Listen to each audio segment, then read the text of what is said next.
শিরকের আখড়া জমে ওঠে, ওখানে মোমবাতি লাগায়, লাল সালু দেয়, নাচানাচি করে, এরকম বটগাছের আখড়া আছে নাই? আল্লাহ বলবে, ইয়া আরদু, হে পৃথিবী, আইনা আশজারুকে, তোর বড় বড় গাছগুলো আজকে কোথায়? ইয়া আরদু আইনা আনহারুকে, হে পৃথিবী, তোর বড় বড় নদীগুলো কই? পদ্মা নদী কই? মেঘনা নদী কই? ব্রহ্মপুত্র কই? গঙ্গা নদী কই? মিসিসিপি, মিসৌরি কই? নীলনদ কোথায়? আমাজন কোথায়? ৬,৬৯৫ কিলোমিটার লম্বা, উগান্ডার ভিক্টোরিয়ার কাম্পালা থেকে এর অববাহিকা শুরু। পৃথিবীর সবচেয়ে বড় যে নদীটা নীল নদ, মিশরে এই নদটা ছিল। আমি দেখেছি, ঘুরেছি এর উপর দিয়ে অনেক। 5 বছরে নীল নদের পানি আমি খেয়েছি। মিশরের নীল নদ ছাড়া কোনো মিঠা পানির উৎস নাই।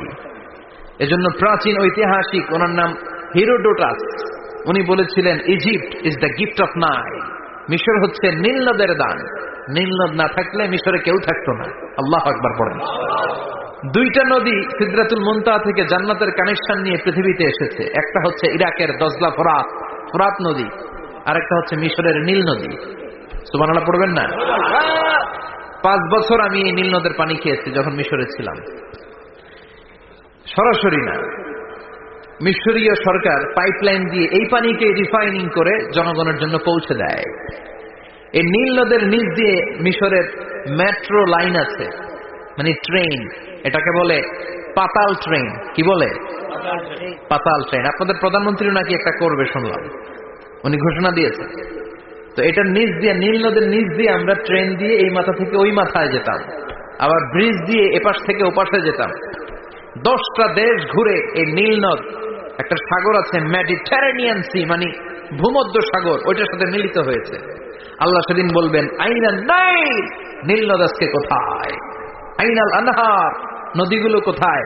আইনাল কুসুর, প্রাসাদগুলো কই? রাজপ্রাসাদ, টাওয়ার কোথায়? আইনাল জাবাবেরা, অত্যাচারী শাসকগুলো আজকে কোথায়? যারা ক্ষমতার চেয়ার পেলে আর নামতে চায় না, এই ডাকাতগুলো আজকে কোথায়? আল্লাহ বলবে, আইনাল জাবাবেরা, ফেরাউন কোথায়? নমরুদ কোথায়?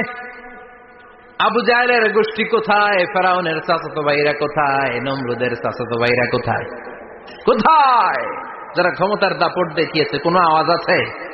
কথা বলেন।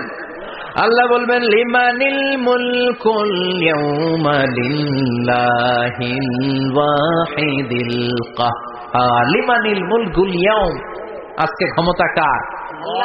একটা চিৎকার দিয়ে উত্তর দেন, সেদিন ক্ষমতা কার? Who belongs the kingdom today? আল্লাহ বলবেন, আজকে ক্ষমতা কার? ক্ষমতা শুধু একজনের। চিল্লায় বলেন, তিনি কে? আল কারিআ মাল ওয়া মা আদরাকা মাল। ইসরাফিলের সিংহায় ফু দেওয়ার ডিউটি হচ্ছে 3 বার দিতে হবে। কয়বার দিছে? কয়বার মনে আছে? খেয়ে ফেলাইছেন মনে হয়। দিতে হবে মোট কয়টা? দিয়েছে কয়টা? বাকি আছে, ওটা দেয়া লাগবে না? আল্লাহ ইসরাফিলকে রুহু দিয়ে আবার দাঁড় করায় দিবেন। সুবহানাল্লাহ পড়ে। সবার আগে ইসরাফিলকে রুহু দিয়ে দাঁড় করিয়ে দিলে উনি ওনার ডিউটি পালনের জন্য আবার সিংহার মাঝখানে ঠোঁট লাগিয়ে তাকিয়ে থাকবে আরশের দিকে।